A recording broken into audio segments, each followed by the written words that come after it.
Canva. ¿Tú?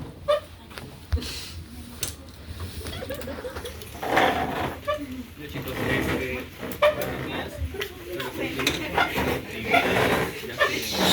Ya que no se va a poder hacer, bueno, por lo menos hasta ahora, el seminario voy a avanzar ya porque van a ser las 11. ¿Tienen teoría hoy día? No. ¿No tienen teoría en la tarde? A las 5 nos quedamos. Sí. No te que me invites al almuerzo, no hay problema. Ya, miren. Tenemos pollo. Básicamente he cogido algunas preguntas de sus exámenes de los últimos años y he tratado de hacer pequeños cuadros para responderlos y ahí le voy a dar algunos datos adicionales que les van a ayudar a responder las otras preguntas que he visto. ¿Correcto? Mi consejo es, como les dije, ¿no? Que tienen desde a partir de las 2 de la tarde en adelante hasta el día sábado, bueno, incluso sábado también toda la mañana la tienen. Agarren sus exámenes que tienen, agarren la teoría y respóndanla con eso. Y escriban, anoten, ¿no? ¿Por qué? Tal. Es la única. Y créanme que sus exámenes van a venir muy parecidos a los que tienen, ¿no? Yo creo que banqueando bien sus 4 exámenes, bueno, que no me pasó, tranquilamente, mínimo tienen un 11 en ese examen, ¿no? Mínimo, ¿eh?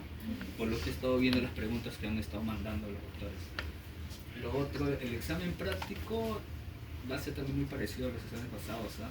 Es decir, creo que si revisan bien sus exámenes, las resuelven con su teoría al costado, yo creo que tranquilamente podrán sin problema. Ya ese es para el examen, ¿no? Ahora, para la vida práctica ya es otra cosa, ¿no? Pero ahorita su objetivo creo que es aprobar los otros exámenes, nada más. Es decir, que no se compliquen. Pero ya en las prácticas, como el siguiente capítulo es hemato, ¿nefros? Sí. Igual. Los que han pasado visitas saben que hay pacientes de nefro que tienen neumonías, tienen cosas cardíacas. Sí, la idea es que vayan ahí poquito a poquito empalmando todo, porque aún no hay pacientes solamente de nefro, no solamente pacientes de hemato, de cardio, todos tienen alguna enfermedad de cada uno, de cada especialidad. Porque cuando llegan a su internado no van a estar como mis internos que están hasta las patas, ¿ya? Que los han visto, ¿no? No es que estoy mintiendo, los han visto, ¿ya? Y entonces, mire, ya, en la primera pregunta, y ahora no, tú me vas a decir la clave, ¿ah?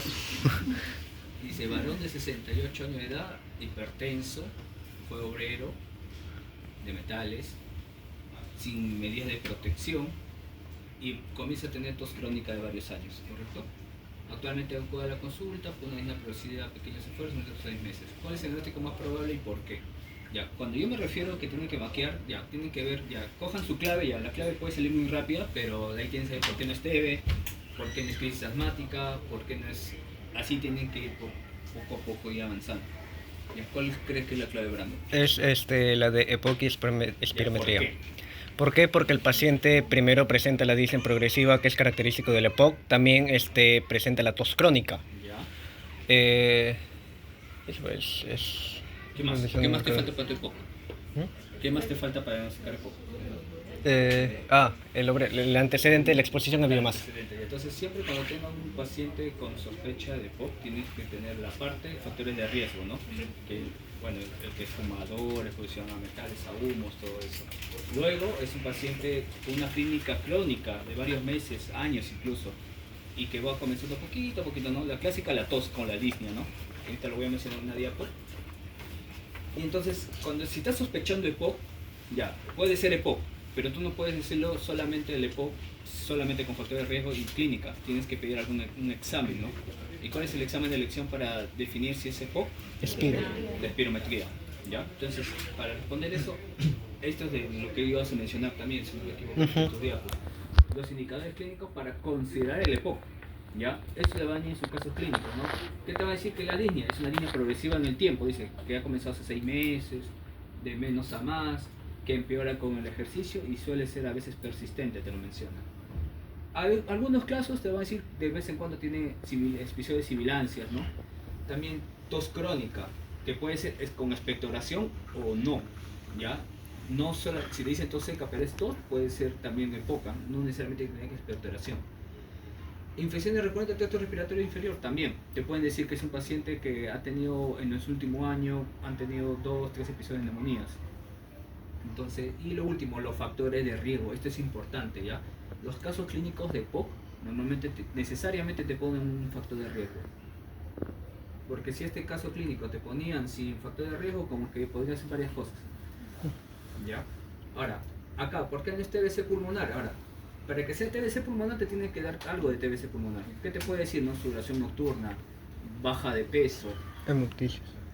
Te pueden decir que puede tener hemoptisis.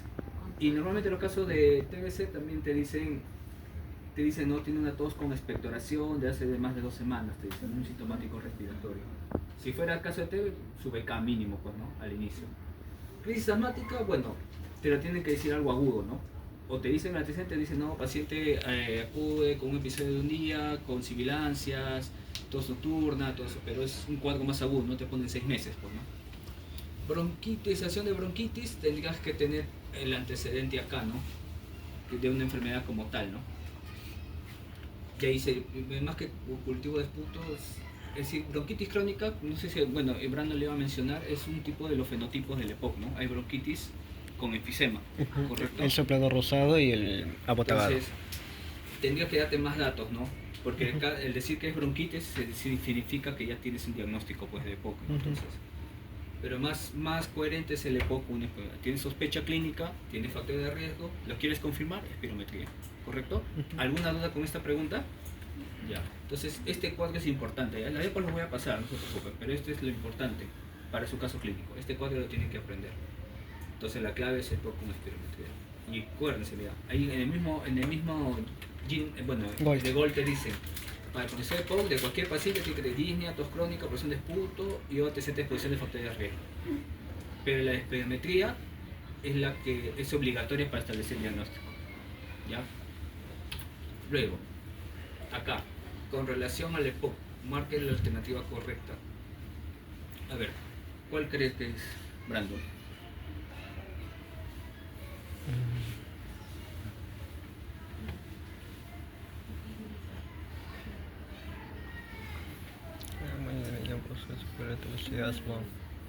A ver si La D, igual. ya, ¿por qué no es la A? Porque el tabaquismo sí es un factor Ya, de riesgo muy perfecto, importante. descartado. Ajá. ¿Por qué no la B? Era mayor. A ver, ¿qué creo que responde Brandon? Bueno, es tu expo. Así se tiene que banquear. ¿Por qué no tal y por qué sí tal? Normalmente la edad es mayor, pues, ¿no? Algunos te dicen de más de 35, otros dicen más de 40 años en adelante. La C, ¿por qué no es? Porque no todo grado de severidad siempre requiere el uso de corticoides. ¿En qué? Se le puede dar la rehabilitación pulmonar, el uso de sábala, ¿En qué entre casos otros. das corticoides? Eosinofilia mayor a 300. ¿Qué más? Eosinofilia, bueno, en el GOLD más que nada menciona el No, factor principal, hay más el eosinofilia. historia, te lo voy a mencionar. Ya, y bueno, la D es importante, pues es así, ¿no? En esa pregunta creo que no hay... Ya, eso le ha venido ese examen, por ejemplo. Ya. Y parte de la evaluación, ¿no? Ya, imagina que ya tienes tu paciente diagnosticado con EPOC. Con la misma espirometría hay que determinar sus grados, pero esto no le van a preguntar mucho. Este es un valor teórico, ¿no? Te pueden preguntar en un examen práctico, ¿ya?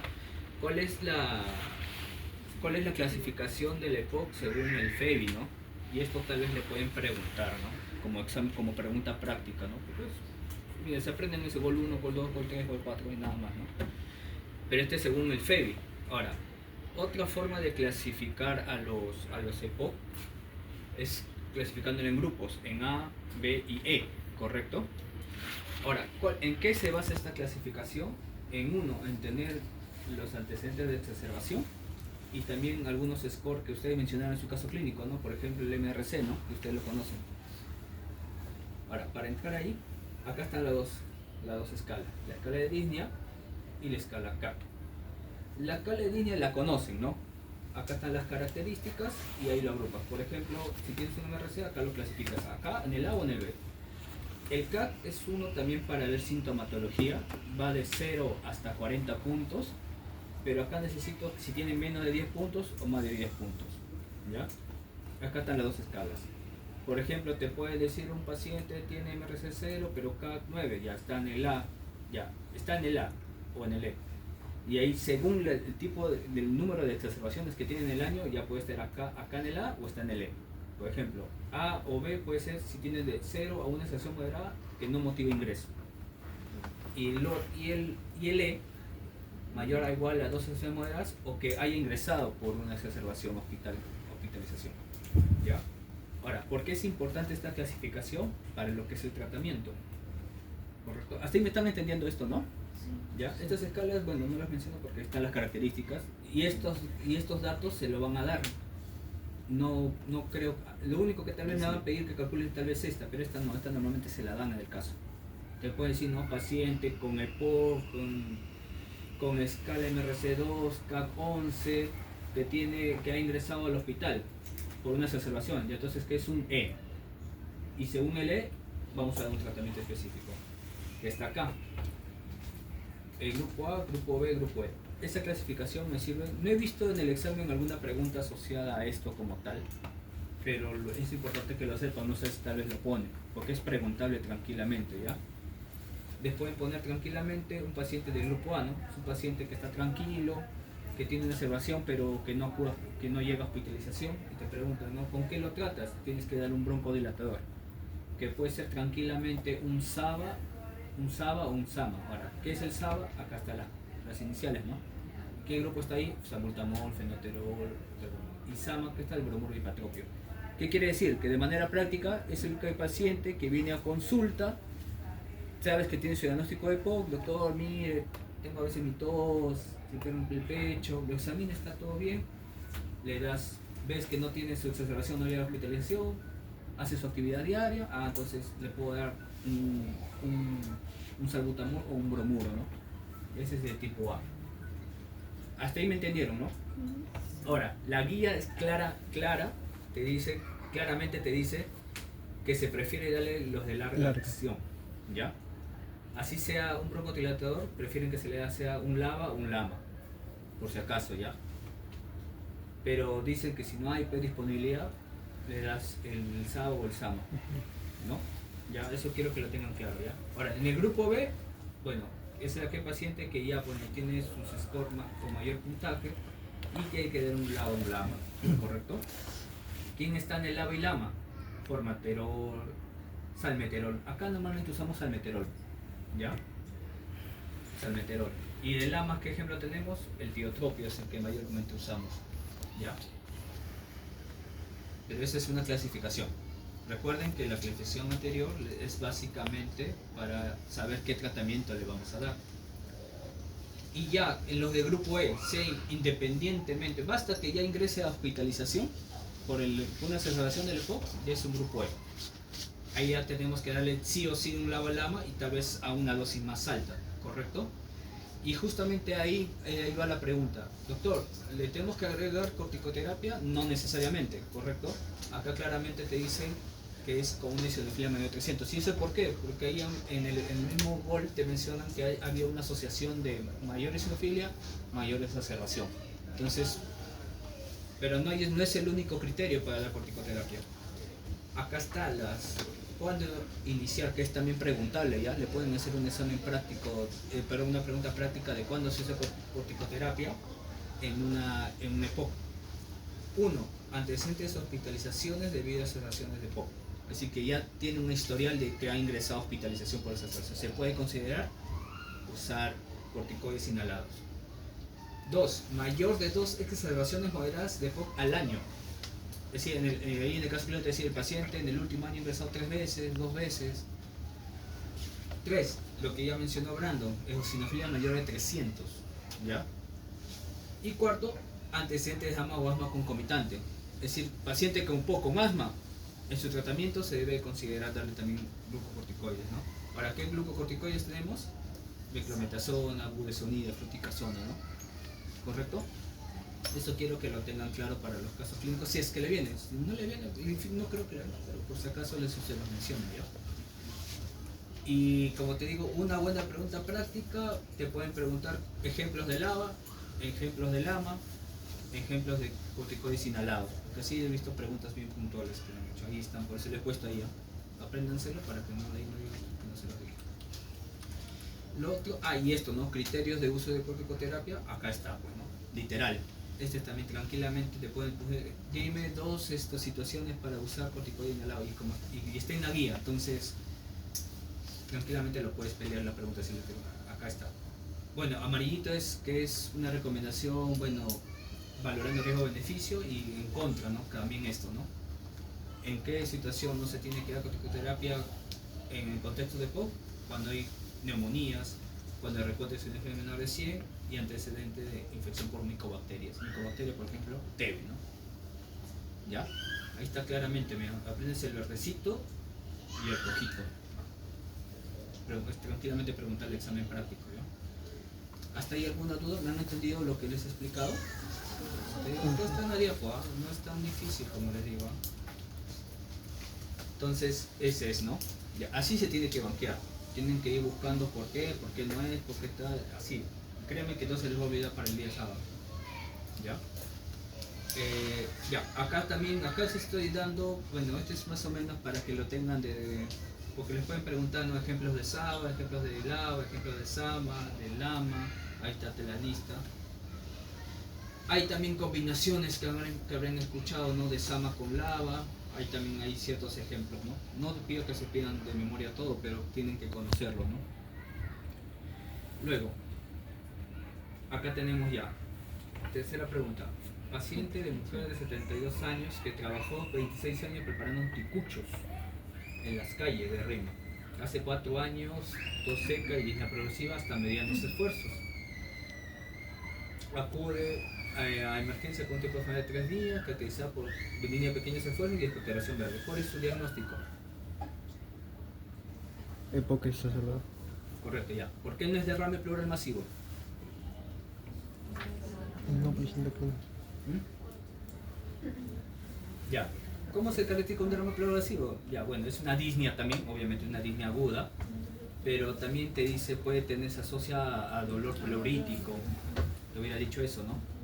Y no hubiera aguantado 4 años, pues, ¿no? Un derrame pleural masivo no es de 4 años, pues, ¿no? Es rápido, es agudo. Entonces, como este caso clínico es de un paciente crónico, no va, pues, derrame pleural masivo. 2. ¿El POC reservado? Sí, pues, ¿no? Tiene el factor de riesgo, tiene la clínica y tiene, bueno, la clínica de exacerbación. Ya, esa es la clave. Ahora, ¿por qué no es cáncer pulmonar? No hay baja de peso. Baja de peso, ¿no? Claro, te tiene que dar un poco más de síntomas, ¿no? Baja de peso, algunos te pueden decir hay ciertos episodios de hemoptisis, es decir, básicamente eso. Y bronquitis aguda no, pues no, es algo más agudo también. Es decir, creo que en los casos de neumo tienen que ver si el caso es agudo o crónico, porque de ahí sale todo, ¿ya? Y ver los factores de riesgo. Entonces, en este caso es el POC reservado, ¿ya? Esas son, creo, las 3 preguntas que le han venido en el último dos semestres, pues, nada más de POC. Si hay más, es muy parecido al caso clínico, ¿correcto? Ahora, lo que sí he visto donde te ponen más cosas de tratamiento es en asma. Entonces, acá va pues una pregunta de asma. Ya, ¿qué te dice? Paciente mujer de 26 años de edad, con antecedente de congestión alérgica y asma bronquial, ya te dice que es una paciente con asma. La paciente en el invierno disnea, sibilancias, tos por 3 veces por semana, requiere en cada ocasión terapia de rescate y para aliviar sus síntomas. Además, se da prueba de función pulmonar, aparecen enfermas como normales. ¿Cuál es la clasificación de asma según GINA 2024? Bueno, probablemente si le toman ese mismo pregunta le van a poner 2025 nomás. Le van a cambiar el año. ¿Ya? Y no ha cambiado ya. Ahí vean ese cuadro. Tienes bien controlada, parcialmente controlada y mal controlada. De esos 3, ¿en dónde encaja la paciente? ¿Sí, no? ¿O no? Ahí el caso dice que está normal, pero parcialmente está disminuido. Es lo único que no cuadra, digamos. ¿Cómo? En el caso dice que la función pulmonar no, está normal. Uh-huh. Y en el cuadro, para parcialmente, Claro. está como disminuido. Pero todo lo demás sí encaja, claro. Mira, con respecto, este de función pulmonar, en teoría, claro, debería estar disminuido en un paciente asmático. Ahora, recuerda que supuestamente cuando disminuye normalmente es cuando ya está dentro y entrando en crisis, ¿no? Y eso quiero que tenerlo en cuenta. Ahora, el hecho que tenga función pulmonar normal no te descarta el diagnóstico, te digo, ¿por qué? Porque ya tiene el diagnóstico acá arriba. ¿Ya? Porque acá te pueden poner disminuir el caso normal, pero si hubiera sido paciente sin antecedente de importancia, ahí tal vez, no, es que, mira, cuando te preguntan según las claves, un paciente que es parcialmente controlado normalmente es que tiene el diagnóstico como tal. Entonces, el objetivo de la pregunta es básicamente si solamente se está controlado bien o mal. Ese es el objetivo de la pregunta. Te está diciendo, es un paciente asmático y dime si está bien controlado o no. Normalmente para saber si un paciente está controlado o no, es normalmente según la clínica, ya, en el examen. ¿Puede tener función pulmonar normal o buena? Sí, pero no te descarta. No todo va a encajar. Por eso te digo, de todo este grupo, ¿qué encaja? ¿Tiene síntomas de uno más de dos veces? Sí, porque tiene 3 te mencionas. Limitación de actividades te mencionan, no te lo menciona, pero indirectamente te dicen que el usar terapia de rescate es porque lo está limitando. Síntomas nocturnos te menciona, no te lo menciona. Necesidad de necesidad de rescate sí. Si dice que son 3 veces por semana, probablemente lo usa también 3 veces. Entonces más encaja acá. ¿Y cuando es mal controlada? Cuando tiene más características, ¿no? Debería estar peor, ¿no? ¿Me entiendes? Entonces, la pregunta normalmente no es que va a encajar al 100% en la clasificación, pero basta que tenga 2 o 3 características que encajen bien, es una paciente. Entonces, ¿la clave cuál es? Ahora, ¿cuándo te va a decir severa? Es un paciente que probablemente te van a poner paciente a disnea a leves o pequeño o al reposo, con saturación tanto, con trastorno de conciencia, probablemente se van a decir, ¿no? Bueno, no controlada, bueno, normalmente te van a decir, bueno, tendrían que decirte, no hay un, normal, esa es la clasificación española, y en español te dicen controlada, no controlada, y la controlada te mencionan parcialmente controlada, bien controlada, ¿no? Y el asma intermitente, bueno, es la otra clasificación, ¿no? Asma persistente e intermitente, ¿no? Y dentro de la persistente está leve, moderado, severo. No sé si lo han visto esa clasificación también. Ya ese es otro cuadro, pero no encaja, digo, el que más encaja es la parcialmente controlada. Pero revisen esa clasificación, ¿ya?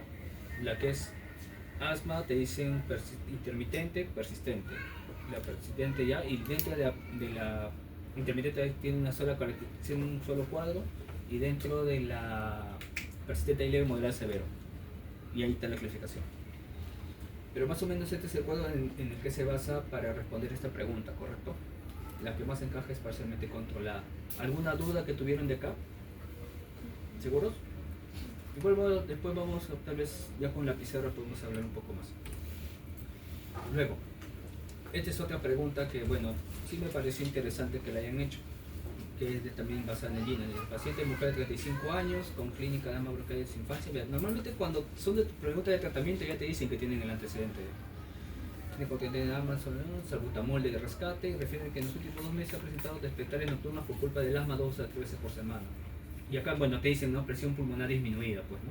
Te lo mencionan, ¿no? ¿Cuál sería el tratamiento de elección para el control de su asma? Ya, acá te dice corticoides, todo. Ya. Y justamente este es un cuadrito bacán del GINA, donde te mencionan que según la sintomatología que tiene, se da el tratamiento. Mira, síntomas menos de 4 o 5 veces por semana, puedes darle un corticoide inhalado más formoterol en dosis bajas. Ahora, si estos síntomas se asocian nocturnos, de una vez a la semana o más, puedes darle igual lo mismo, pero entonces mantenimiento también bajo. Pero acá, mira, síntomas diarios, despertar anterior por un asma que una vez a la semana o más, con función pulmonar baja. Acá ya tienes la información, lo que se agrega es la información de la función pulmonar baja. Entonces, ¿el paciente dónde encaja? Acá, ¿no? Porque te dan este dato, mira. Que acá también es la única casi diferencia con el otro, que acá te dan la función pulmonar baja. Entonces, ¿cuál sería la clave? Dice corticoide inhalado más formoterol dosis de mantenimiento de dosis intermedia, ¿no? ¿Cuál sería? Dosis con De acá, ¿no? ¿Correcto? Ya, esta pregunta se ha basado en esto, básicamente. ¿Ya? Ahora, el OCS es corticoide oral, ¿ya? Dice que también se podría dar corticoide oral, no prednisona. Pero normalmente, chicos, por favor, en asma tengan en cuenta todo tratamiento deben dar corticoide inhalado, ¿ya? Ese es lo antes, bueno, cuando yo era interno, el corticoide inhalado se usaba después todavía. Primero usaba su salbutamol y con eso daba, pero ya desde hace 3 años, ya 4 años, la tendencia es que desde un inicio, si es que se puede, ya dar corticoide inhalado. ¿Ya? Entonces acá lo ponen, ¿ves? Desde el inicio. ¿Ya? Entonces mira, por favor, apréndese este cuadrito. Pueden ser que les pregunten, por ejemplo, el de acá o el de acá, ¿no? ¿Ya? Entonces ahí la clave es corticoides, CO2 y fomento con movimiento, ¿no? Encaja acá. ¿Correcto? Miren la diferencia entre cada uno. Mira. Entre el paso 3 y el paso 4, ¿cuál es la información nueva? La función pulmonar baja. Por ejemplo. Eso acá justamente. Porque si tal vez no te daban esto, probablemente estuvieran en el 3, ¿no? ¿Ya? ¿Me entendieron esto, no? Ya cuando repasen su clase, ahí lo van a entender. Probablemente este cuadro lo han puesto en su clase de asma. ¿Ya ves? Entonces ahí tienen que jugar las preguntas. Ya, y acá, eso más o menos con asma, porque las demás preguntas de asma que he visto son de crisis, pero no eran complicadas en realidad, ¿no? Normalmente eran crisis leves nada más. Me parece que una crisis leve. Si no eran tan complicadas, yo creo que tranquilamente lo pueden sacar. Ahora, otro tema importante acá, que sí he visto bastantes preguntas, es de bronquiectasias, ¿correcto? Dentro de las bronquiectasias, bien, normalmente, ¿qué son las bronquiectasias? ¿Alguien puede decir? Para, vamos a empezar. Ya, bronquiectasia es de una dilatación de bronquio irreversible, así de frente nada más. Ya es que clasificación, ya se lo pueden decir, eso es algo teórico, ¿ya? Pero es un bronquio que está dilatado de manera irreversible, a diferencia de que del asma, ¿no? Se dilata el bronquio, pero vuelve a su calibre normal, ¿ya? Entonces, ¿esa es a causa de qué? De alguna enfermedad crónica normalmente. Bueno, de una infección o una enfermedad crónica. Por ejemplo, crónica es el EPOC, por ejemplo, ¿no? El EPOC puede generar bronquiectasias y esas están ahí, ¿no? Una enfermedad muy común en el Perú de causa de bronquiectasia es la tuberculosis. Entonces, siempre por si acaso le pongan, vean en sus claves bronquiectasias, probablemente le van a poner que tiene un antecedente de TB. ¿Ya? Ahora, esos bronquios dilatados, que son secuelas, son, por ejemplo, un medio para que entre un germen y infecte todo. ¿Ya? Es como un hueco, cuando tienes tu árbol bronquial, imagínate que, han visto, de su caso clínico vieron, ¿no? Imagínate que entres con tu camarita y ves como un bronquio está dilatadazo ahí, y está todo así como un hueco ahí, ¿ya? Entonces ahí es, por así decirlo, ahí tranquilamente puede entrar un hongo, puede entrar una bacteria. Entonces eso es importante. Entonces te dice, paciente varón de 50 años cuando ese TBC pulmonar hace 10 años. Ayer, por si acaso, ya está para la parte práctica, ¿no? Siempre cuando un paciente te diga que tiene antecedente de TB, tienen que preguntarle cuánto duró su tratamiento, si cumplió al pie de la letra su tratamiento. ¿Por qué? Porque no es igual que un paciente me diga, doctor, he tomado tratamiento 6 meses, a que me diga que he tomado tratamiento 1 año, ¿correcto? Porque si es 6 meses, me puede decir de manera indirecta, probablemente es un esquema sensible. Pero si me dice que hace 1 año, ahí hay dos opciones, ¿no? Que haya tenido, era un esquema sensible, pero por abandono, por algún factor, haya prolongado más el tiempo, o que sea un resistente, ¿no? ¿Me entiendes? Y normalmente los pacientes no se acuerdan qué tratamiento han tomado, no te dicen las pastillas, te dicen, yo tomo pastillas, no te dicen. ¿Ya? Entonces, acude a la consulta, complicaciones crónicas, concentración blanquecina, espectro hematoico, dolor torácico, que son cuadros bronquiales repetidos en los últimos 2 años. Se aprecian acropaquias. ¿Qué es la acropaquia? Dedos en calibre en tambor, ¿no? Y este es un cuadro crónico. Increpitantes difusos, ¿ya? Este cuadro corresponde a, bueno, aspergillosis, bueno, tendrían que decirte más cosas del esputo, ¿no? Asma no controlada, no, pues es un cuadro más crónico. Bronquiectasias o EPOC. Bronquiectasias. Ya, de EPOC me tendrían que decir más factores, pues, ¿no? Que es fumador, que es leña, cocina leña. Ahí tal vez con eso podrías dudar, pero acá es bronquiectasia. Ahora, otra pregunta muy que he visto en sus exámenes son los gérmenes. Más comunes son las infecciones bronquiectasias. ¿Y ustedes de ahí cuál es el que ustedes creen? 2. A, B, C o D. Está fácil, ¿ah? ¿Cuál? Diga, no, acá equivóquese, chico, porque acá se equivocan en el examen. Dice la idea es que de acá salgan con ideas claras, ¿no? De qué responder y no responder. Ya es la D. Pseudomonas, estafilo, influenza, ¿ya? Ahora, entonces, si tú tienes en emergencia un paciente que ya, imagínate que yo llego a ese paciente de emergencia y ya, le tomas una tomografía, todo, y tiene su bronquiectasis, ves que ahí está un consolidado cerca de la bronquiectasia, todo. tienes que saber cubrir, tienes que cubrir estos 3 gérmenes, ¿no? Esta pseudomonas y el estafilo, por lo menos, que son los más frecuentes, ¿no? Las pseudomonas tienen que saber qué antibiótico dar, ¿no? ¿Cuáles son los antibióticos antipseudomónicos? Ya, uno es pipetazo, piperaceta soctam. Otro que han visto, ceftazidima, muy bien. Y los carbapenem, ¿no? Meropenem. Incluso hay una pregunta donde dicen que un paciente tenía una pseudomonas que era resistente a todo. ¿Y cuál es la clave ahí? La colistina. Eso le dije también a mi grupo práctico ayer. Le dije, si tu paciente, mira, es resistente a ceftazidima, ¿qué grupo farmacológico es? ¿De antibiótico? Es una cefalosporina, ¿no? Te van a decir, paciente con pseudomonas que es con cultivo positivo para pseudomonas resistente a cefalosporina, y entonces no le puedo dar ceftazidima. Resistente, ¿la piperacilina qué es? No, pero ¿qué específicamente? Es una penicilina. ¿Ya? Entonces, resistente a penicilinas y resistente a carbapenems. ¿Qué opción terapéutica? Escucha, no le puedes dar nada a colistina. No, vancomicina no te cubre pseudomonas.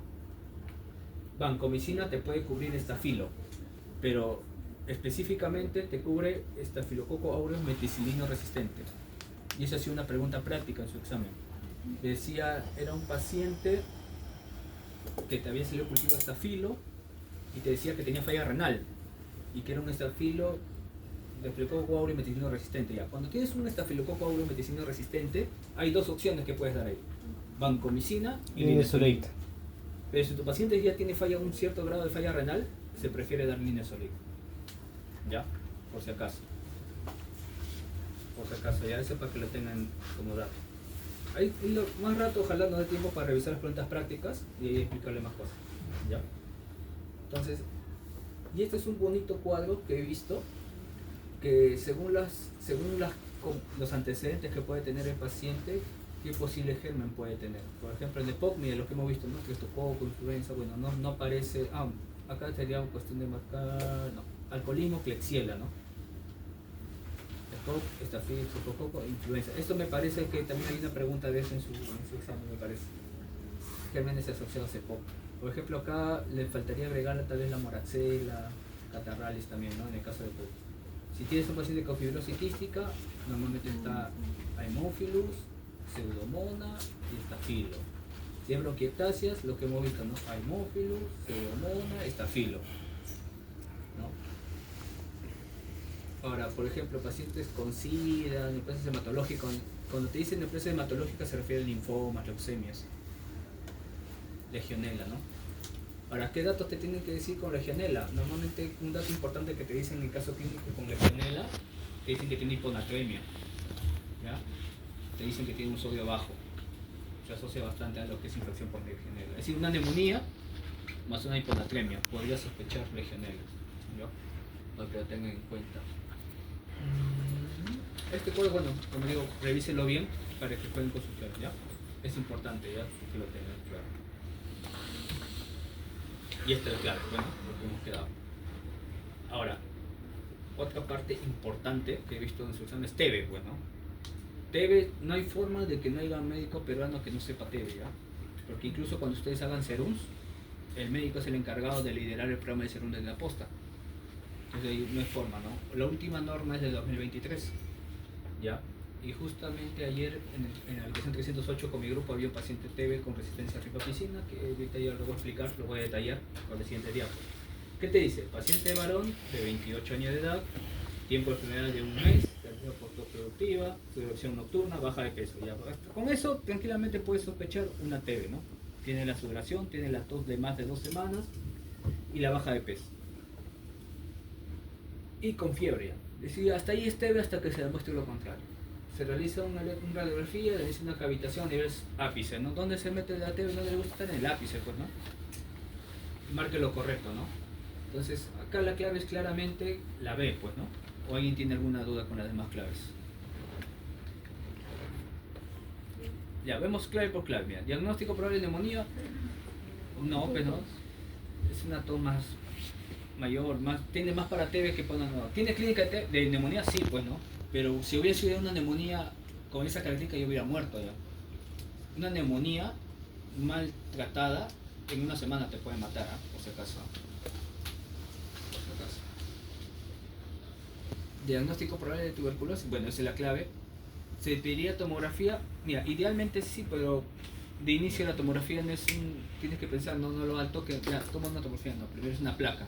Siempre para cualquier patología respiratoria mínimo primero es una placa. Es por eso se acuerdan que en su caso clínico estábamos peleando, ¿no? ¿Cómo justificar que no le hayan pedido una placa?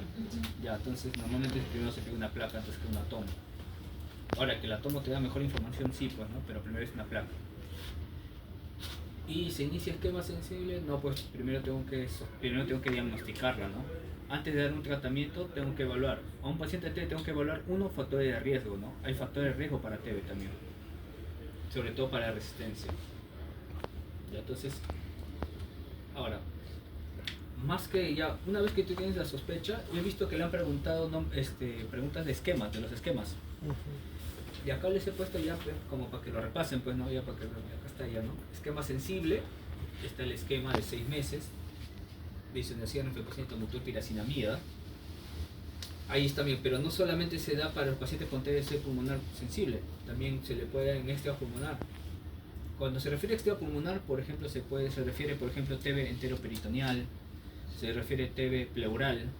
Es decir, este mismo esquema que ven acá se puede dar a todas las TBC excepto la miliar, nervioso central y osteoarticular. Ellos tienen otro tipo de tratamiento que está acá al costado. ¿Correcto? No se pueden confundir porque te pueden decir, escríbeme la fórmula en el examen práctico de la TB miliar. Acá está, pues, ¿no? ¿Correcto? En su examen práctico. O le pueden preguntar como para marcar de frente, ¿no? Recuerden, mira, la TB miliar, ¿no? O TB meningia, ¿no? Con compromiso del sistema nervioso o osteoarticular. La duración es 1 año, ¿ya? No se pueden confundir. Otra pregunta que le pueden hacer, que yo creo que sí, yo sí les haría, ¿en qué tipo de TBs se puede dar corticoide? Y esto está acá, mira, está en su nombre, mira. En el caso de meningitis, pericarditis o miliar, esas TBs se le puede dar corticoide. Ahí está, mira, incluso ahí está la dosis, todo, mira. Es una buena pregunta que pueden hacer en el examen práctico. Y ahí está escrito, ¿no? Pericarditis, meningitis tuberculosa, pericarditis tuberculosa y tuberculosis miliar. Listo, puntual nada más. ¿Ya está? ¿Entendieron esto? Pues, ¿no? Está todo el esquemita, mira. Tengo que cortarlo. No está tan nítido, pero se ve. ¿Ya? Esa es la información clave que quiero que tengan en cuenta eso, ¿ya? No se pueden confundir la miliar con el sistema nervioso que es la duración, ¿ya? Y acá también está. Ahora, otra gran pregunta es pacientes con TB y VIH. ¿Cuál es el esquema? Acá también dices. Pacientes con TB e infección por VIH. Como se dan cuenta, es un esquema de acá, ¿no? Las dosis, todo. Paciente con VIH, TB pulmonar, igual. Paciente con VIH con TB pulmonar, excepto miliar y osteoarticular. Y paciente VIH nuevo o antes tratado, pues, ¿no? También tienen que tener en cuenta, claro, esto. ¿Correcto? Ahí también está todo el esquema. Entonces, y otra cosa importante son las dosis, ya también les pueden preguntar, ¿no? Escribe mejor es la dosis de leishmaniacida, ¿no? Es que más sensible, acá está la dosis en personas adultas, ¿correcto? ¿Y cuál es la dosis máxima diaria también? Esto es por ejemplo, imagínate que tu paciente pesa 80 kilos, ¿no? Y la dosis de isoniazida es miligramos por kilo, es 80 por 5, ¿cuánto es? 400, ¿no? ¿Correcto? Pero la dosis máxima igual le das 300. Ese es el top. ¿Ya? Entonces, ¿eso qué te quiere decir? Ya un paciente más de 60 kilos, ya de frente le das 300, ya no tienes que estar calculando ya. Por eso, aprendas estas dosis diarias, ¿ya? Porque hay pacientes obesos que van a ver con TB, no por eso les voy a dar más dosis, son dosis tope ya, ¿correcto? Porque ahí se ve, dosis, eso también le pueden preguntar, necesito que lo aprendan ustedes. Y busquen el punto intermedio, mira, acá está 5, 10, 25, 20, digamos por kilo. Es también preguntable para examen práctico, por si acaso. ¿Ya? Y ahora, la dosis cambia en la segunda fase, ¿eh? Acá también está escrito la dosis máxima, ¿correcto? Ahora bien, otra pregunta que les hice ayer a mi grupo es la clasificación de los medicamentos en el contexto de un paciente con resistencia, ¿ya? Esta clasificación es un poquito antigua, ya del 2020, ya, pero no sé en qué. ¿Su clase de tuberculosis se basaron en la última guía o usaron las guías más actuales? ¿Por qué guías más actuales? 2024. De acá de Perú. Esta también está. ¿Sí? Ya, porque. A ver. Es que antes, en la guía, si cogen la guía del 2018, van a ver que eran 5 grupos. ¿Ya? Pero ahorita esta es la última guía 2023. Ahora, esta es una forma de clasificar a los medicamentos, por eso también les pueden preguntar, ya, en el contexto de un paciente con resistencia o con MDR, ¿no?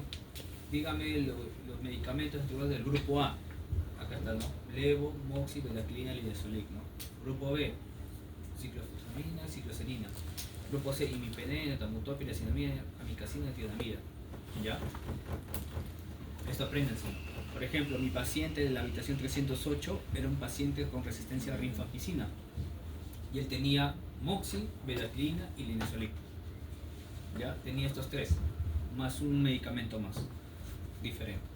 Pero necesito que se aprendan esto. Si alguno de acá, bueno, ya con el tiempo, ¿no? Hay una norma, hay una guía de la OMS, ahí te dicen cómo se tiene que seleccionar cada medicamento de cada grupo para armar tu esquema. Es decir, ya no son esquemas estándar, no dale tal esquema, sino según las comorbilidades que pueda tener el paciente, se va escogiendo cada medicamento. ¿Me entienden? ¿Ya? Entonces, ese es un chambón que no creo que les pregunten, pero si les interesa en algún momento y en sus vacaciones lo pueden leer. Por eso quiero que se aprendan esto, porque te van a decir, si quieres armar tu esquema para resistencia de MDR, ya tienes que coger 3 medicamentos de grupo A, más un medicamento de grupo B, y si caso no se puede usar el grupo B por alguna razón, ya coges tal medicamento. Así más o menos son las reglas. ¿Ya? Así se arman. Los esquemas son individualizados, ya no son como antes. Antes a todos le das a todos igual por igual. Pero ya no, ya ahora es individualizado según criterios. Por ejemplo, ahora, en la práctica, cuando un paciente tiene TB, ya que imagínate que tiene un BK, 2 cruces, el cruce, ya hasta ya es TB. Ahora, un dato importante es saber si esa TB es resistente a rifampicina o isoniazida, ¿correcto? Y para eso que tenemos, usamos la prueba GeneXpert, ¿correcto? Es una prueba rápida, pero el GeneXpert, ¿cuál es su función? Tiene función diagnóstica, te puede dar el diagnóstico de TB y te puede dar la información si es sensible o no a rifampicina, ¿ya? Solo a rifampicina, ¿correcto? Porque es importante eso, porque hemos tenido muchos pacientes que tenían todo para TB, pero salía BK negativo. Le mandamos ese mismo punto a GeneXpert y salía que era el BK, que era positivo, y más te decía resistencia a rifampicina detectada. Por ejemplo, el paciente de la 308, él se le hizo como miles de becas, todos negativos. Se le tuvo que hacer una broncofibro, hacer un lavado bronquialveolar, mandar a GeneXpert, y ahí recién salió positivo y todavía resistente a rifampicina. Entonces, ahora, ¿por qué es importante saber si es resistente a rifampicina? Porque el esquema de rifampicina es igual al esquema MDR. ¿Qué significa MDR? Resistente a isoniazida y rifampicina, ¿no? Por ejemplo, este es el esquema de la isoniazida. Ya que también te puede preguntar cuál es el esquema de isoniazida, ahí está. Y mira, comparen este con el esquema de la TB resistente a rifampicina y la MDR, ¿correcto? Basta que sea solo resistente a rifampicina, ya puede recibir el mismo esquema que un MDR total. Por si acaso, esa es la idea, para que comparen. Entonces, ¿qué significa? Que si un paciente es resistente solo a rifampicina es peor que ser resistente solo a isoniazida, ¿no? Para que lo tengan. Esa es la idea de esta comparación. Ahora, dentro de los esquemas para la TB resistente a rifampicina o la TB MDR, es decir, que es resistente solo a rifa y a isoniazida, hay 3 esquemas: el oral acortado, el oral prolongado y el esquema con inyectables. Antes solamente había este esquema nada más. Hasta la guía 2018 van a ver que solo había este esquema, el último. Pero ahora ya no. Ahora ya tenemos estos 2 esquemas. Antes un MDR sí o sí se iba con sus inyectables, ahora ya no. Acá está, ¿ya? Ahora, doctor, ¿y cuál es la diferencia entre el esquema oral acortado y el esquema oral prolongado? Ya. Uno de los criterios para saber qué esquema va a recibir es que si un paciente es diabético, su compromiso pulmonar es bilateral, es cirrótico, tiene más comorbilidades crónicas, se prefiere el esquema oral prolongado. Pero si es un paciente que no tiene alguna comorbilidad importante, se le puede dar perdón, si tiene comorbilidades, esquema oral prolongado. Si no tiene comorbilidades importantes, el acortado. ¿Correcto? Y eso más o menos para que lo tengan en cuenta. No creo que les pregunte, pero por si acaso, ya, por si acaso. Y acá está el esquema, ¿no? Bedaquilina, linezolid, fluoxamina y levofloxacina, ¿no? O lo puedes reemplazar por moxifloxacina también, ¿no? Ahí están las terapias. Ese solamente es lo informativo. Y otra cosa importante que también quiero que conozcan son las reacciones adversas, ¿ya? Esa es otra. Yo he mandado, me parece, un caso clínico con una resistencia a uno de estos fármacos. Es decir, que tranquilamente sale rápido esa pregunta, ¿ya? Entonces, tienen que saber esto. Ahí les pregunté a alguien ayer, ¿por qué se le da vitamina B6 a los pacientes con tratamiento TB? Neuropatía. ¿Ah? Un medicamento creo que altera la B6. No, pero ¿por qué? Pero neuropatía. Por la neuropatía, ¿correcto? ¿No? ¿Y quién causa la neuropatía? Isoniazida. Ya, entonces. Ya, si les viene mi caso, es un paciente con neuropatía, pero ya esa era la clave. Ya, entonces tienen que tener en cuenta eso. Ahora, ¿por qué es importante saber? Porque muchas veces, por los efectos secundarios, se suspenden los tratamientos TB y se alargan. ¿Qué pasa? En la parte clínica, imagínate que estás con tu paciente, ya le estás dando su tratamiento TB todos los días y a las 2 semanas, que normalmente aparece a partir de las 2 semanas en adelante, se pone amarilla o tiene, por ejemplo, le comienza de un dolor abdominal intenso, le sacas todos los exámenes, tiene transaminasa, se le vaya. Ese es criterio para suspender el tratamiento. Entonces, ¿qué tienes que hacer? Esperar que ese perfil mejore, que su hígado mejore, para reiniciarle uno por uno. ¿Ya? Por eso, si un paciente te dice, doctor, yo tomé tratamiento, mi duración de tratamiento fue 1 año, puede ser que haya tenido una RAFA, eso se llama RAFA, reacción adversa médica, a fármaco antituberculoso. Ese es otro criterio por qué se prolonga un tratamiento TB. Ya, acá está. Ya, por favor, ¿ya? El tambutol, neuritis óptica, ¿no han escuchado eso, no? Del tambutol, ¿no? Mira, si ves un paciente que tiene alteraciones visuales, todo eso ya es el tambutol, pues, ¿no? Y la rifa se hacía también transaminasa, pero sobre todo se hacía en la parte periférica, ¿no? Neuropatía periférica. La glucosamina, bueno, acá está, la estreptomicina, bueno, esto casi no se da, pero por si acaso también que lo sepan, ¿ya? Esto, por favor, apréndanselo, ¿ya? Y acá están los efectos, ¿no? Eso. Ese está en su norma técnica, ¿ya? Pero apréndanse mi consejo sobre el esquema, por ejemplo, el linezolid, porque ahora los esquemas de MDR son con linezolid, bedaquilina. Ya, estos dos apréndanse, ¿no? Mira, todo lo que pueda causar. Un montón, ¿no? Ya. Tampoco se va a pensar todo, por ejemplo, ¿no? Te puede decir paciente con gota. ¿Qué medicamento no le da? Bedaquilina, ¿no? Porque así tu glicemia, ¿no? Así más o menos como hacía las prácticas de cardio, ¿se acuerdan que les hacían los efectos secundarios? Ya, así también pueden ir jugando, tienen que jugar, ¿no? Yo sé que de acá hasta el sábado no se lo van a aprender todo, pero por lo menos yo mi consejo que aprendas la bedaquilina, el linezolid. Sí, yo creo que esos. Y los quinolonas, que también son los otro grupo importante. Esos efectos sí porque te pueden decir, ¿no? Paciente que está tomando tratamientos para TB, MDR, te pueden decir, está tomando levofloxacina, linezolid, bedaquilina y todo eso. Y luego presenta en un EKG prolongación del QT. Ya, pues ¿quién te da? Las quinolonas, ¿no? Todos. O el moxi o el... Ya, eso también tiene que tener. O por ejemplo, ¿no? Paciente que está tomando su tratamiento para TMDR y hace una pancitopenia. ¿Quién te da pancitopenia? El linezolid, ¿no? Anemia, leucopenia, plaquetopenia, mielosupresión. Linezolid, marca, ¿no?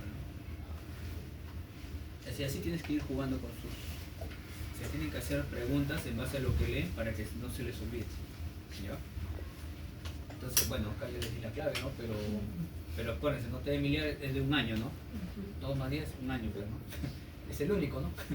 Esta vez, así no, sin saber el esquema, tú marcas. Ahora, si hubieras puesto otro, ahí tenías que saber. Y TB sencillo en VIH, ¿no? Creo que eso no... Sí, ¿no? Correcto, ¿no? Ya eso no creo que se puedan confundir. Acá ya estoy poniendo los esquemas para que no se confundan, ¿no? Ya. Ahora, esta es una pregunta que me gustó del examen práctico, porque he visto que preguntan bastante lo que es derrame pleural, patología pleural, ¿no? Lo que tiene que ver con derrames. Te dicen, ¿no? Paciente de 50 años que llega con derrame pleural con las siguientes características, pues, ¿no? Ahí te pueden decir, ya te dicen todo, ¿no? ¿Qué criterios tienes que aplicar acá? Lo que Light. es light, ¿no? ¿Y para qué me sirve la criteria de light? Exudado, Exudado. trasudado. ¿Cuántos criterios necesito para decir que es un exudado? Uno. Uno nada más, ¿no? Ya, entonces, ¿y saben cuáles son los criterios de light? Ya, ahorita lo voy a poner de todas maneras, pero mira, también tienen que ver, ¿no? Las coloraciones, los lípidos, porque hay las células mesoteliales. Y el ¿Por qué le piden células mesoteliales en un derrame? ¿Sospechando qué? Mesotelioma, ¿no? O cáncer pleural, ¿no? Y el ADA, ¿no? ¿ADA para qué sirve? TV. Para TB, ¿no? ¿Mayor a cuánto tiene que ser? Bueno, ahí dice 45, ¿no? Pero ahí ya vamos a ver. Ahí tengo el criterio de light, ¿correcto? Los criterios es, basta que tenga uno, suficiente. Esto sí tienen que saber de memoria porque eso se lo van a dar de dato. Y esos son las causas posibles de trasudado o exudado, ¿no? ¿Cuáles son los que me importa más? Son estos, ¿no? Son los que tienen más implicancia clínica, ¿no? ¿Correcto? Neoplasia, tuberculosis, empiema. Ahora, para poder diagnosticar estos, hay los líquidos pleurales, neoplásicos y los de la tuberculosis, ¿no? Bueno, los que hacen normalmente metástasis a la parte pleural son cáncer de pulmón, de mama, linfomas. Son los que les encanta hacer derrames pleurales, ¿ya? Ahí están las características: hemático, pH bajo, glucosa baja, más o menos. ¿Y cuál es el tratamiento de un derrame? Tienes que ponerle tubo, ¿no? Ahora, tubo mientras tanto, pero la solución final es la pleurodesis. ¿Alguien sabe qué es la pleurodesis? Claro, es como un tipo de talco, que es decir, la pleura está así, ¿no? En el medio del líquido. Le echas le quitas el líquido primero, lo dejas así y ahí le echas un talco para que pegue. Y como ya pega, ya no va a formar líquido, entonces ahí ya se solucionó. Pero ese ya no forma más líquido, no va a tener derrame. Pero ahí ¿cuál es la consecuencia? La parte mecánica, ¿no? Porque ya no se va a expandir como debe ser ya. Pero más o menos es así. Es que lamentablemente los derrames pleurales neoplásicos nunca dejan de drenar. Nunca dejan, siempre van a drenar. Drenan, nunca van a parar de drenar. Entonces, la única manera es pegarlas, ¿no? Pero obviamente, ¿a cambio de qué? De que tengan dificultad para expandir, ¿no? su pulmón, ¿no? Eso se los digo ya. Entonces, si ustedes tienen un derrame pleural que vean que sale, puede ser NM, ¿no? Es decir, tienes que pensarlo cuando sean internos, sospechen eso, ¿ya? Porque mira, nosotros, por ejemplo, ya llega un paciente con un tipo de derrame, le ponemos tubo, entonces saca todo el líquido que tenga que sacar. ¿Cuándo es un criterio para poder quitar el tubo? Cuando veamos que el débito por el tubo, el débito de líquidos es menos de 100 cc en 24 horas, ¿ya? Cuando veamos que en 24 horas, durante 2 días, ya tiene un débito de líquidos menos de 100 cc, se retira el tubo. Pero ¿qué pasa con los derrames pleurales por neoplasia? Nunca, salen 500 diarios, todos los días lo mismo, nunca baja. Ya, entonces tienes que buscar probablemente cáncer. Si es que descartas obviamente previamente si no es TB o alguna infección, ¿no? Ahora, y le de la TB, el clásico, ¿no? Amarillo citrino, ¿no? Lo que le mencionan, ¿no? Fiebre, sudoración nocturna en la clínica, igual pH, glucosa baja, y el ADA más de 45. En el caso que ¿cuánto te da? Más de 64, ¿no? A predominio mononuclear, te puedan decir, más de 70%. Y bueno, idealmente BK no sirve para el líquido pleural, ¿ya? Por si acaso, ¿ya? No, le piden, ¿no? Pero porlas, ¿ya? Puede ser que salga que no, ya es un rendimiento bajo. Y el diagnóstico idealmente es con biopsia de pleura, ¿ya? Pero si ya tienes un líquido con esas características, es para TB pleural. Otra causa importante que he visto son los problemas de empiema. He visto esos casos clínicos que era bastante empiema, ¿ya? Ahora, los empiemas normalmente son consecuencia de una neumonía, ¿correcto? Acá están más o menos las diferentes características. En el empiema, ¿no? Es un exudado, obviamente. Ese líquido pleural tiene leucocitosis alta, DHL elevado, un pH bajo, una glucosa baja, y ahí a veces los cultivos salen positivos para un determinado germen, ¿ya? Incluso vi en un caso clínico que le pusieron una placa, me parece, que ahí lo vamos a ver en los exámenes. mayor volumen, engrosamiento pleural. Acá tengo, bueno, ya la pleuritis es cuando ya está más organizado, ya es más difícil, es decir, estaba ya fibrosado ahí con el contenido, es más difícil sacarle líquido, ¿no? Entonces eso para que lo tengan en cuenta, para que puedan comparar los exudados en el empiema, sobre todo este es el objetivo fue para el empiema. Y acá hay ciertas características de los líquidos que te pueden decir cierto diagnóstico, ¿no? Si te sale un líquido pleural rojo, piensa que es cáncer, pues, ¿no? Si te sale amarillo, verde, ahí te sale, ¿no? Puedes pensar una pleuresía. Si te sale blanco, ¿qué vas a pensar? Quilotórax. ¿Alguien sabe qué es el quilotórax? Obstrucción del linfo. Ya, eso es porque, ¿a qué causa? Es decir, ¿cómo crees que te venga tu caso clínico de quilotórax? Te pueden decir, ¿no? Un paciente, ¿no? Que le hicieron una cirugía torácica de cualquier tipo, después de unos días presenta dificultad respiratoria, bla, bla, se confirma que tiene un derrame pleural derecho, ¿no? ¿Cuál es tu probabilidad diagnóstica? El quilotórax normalmente está asociado a traumatismo por cirugía, ¿ya? El aspecto es lechoso. Basta que tenga un lechoso, descartar quilotórax hasta que se demuestre lo contrario, ¿ya? Ahora, ¿qué otra enfermedad te puede sacar un líquido blanco? El linfoma, ¿ya? Yo sí he tenido, yo me acuerdo que en mi rotación de oncología, venía un paciente cada semana que yo le saqué líquido del pulmón. Tenía que drenarlo. ¿Sí? Por linfoma, y era por linfoma. Ya habrá muerto, supongo, pero ponte que te hinca todos los días, no, cada semana, ya que tanto incómodo, en algún momento se va a infectar, pues, ¿no?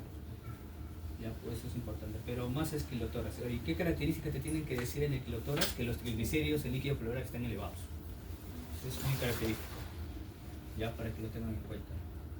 Bueno, acá también, ¿no? El carácter del líquido, ¿no? Viscoso, turbio. Y el olor, ¿no? Mira, ve. Urinotórax. Yo nunca había escuchado ese término. Ese olor amoníaco, no sé cómo es el olor. Bueno, sí lo he oído, pero nunca he visto cómo. Estaba buscando cómo puedo llegar acá para arriba, ¿no? Un poco difícil, ¿no? Pero bueno, hay ese término, ¿no? Ya, entonces, eso por favor, para que lo tengan. Esto no creo que lo pregunte, pero es para que los más o menos sospechen, ¿no? Blanco lechoso, rojo, amarillo pálido, o pajizo, ¿no? Lo que salió era para TV, ¿no? Entonces era un derrame pleural, ¿correcto? ¿Hasta ahí alguna pregunta, chicos? ¿Algo? Me dijeron que tenían problemas con el AGA. ¿Qué problema con el AGA tienen?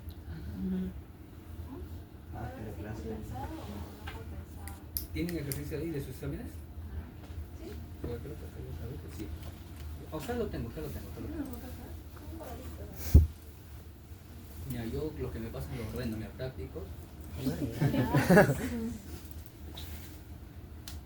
Listo. Ya, pero podemos repasar acá. ¿Está bien? ¿O quieren ir al baño ahorita antes de comenzar? No, revisarlo. digo nada. ¿Ah? Sigamos. Seguro. Seguro, ¿no? Sí. Bueno, esto de lo... Aquí fue siendo... Ya, entonces vamos a repasar los prácticos, ¿ya? Y las notas que puedan tener, porque mira, los prácticos yo creo que van a repetir algunas, ¿ah? Por lo que he visto. Ya. Bueno, esto es teoría. Ya hay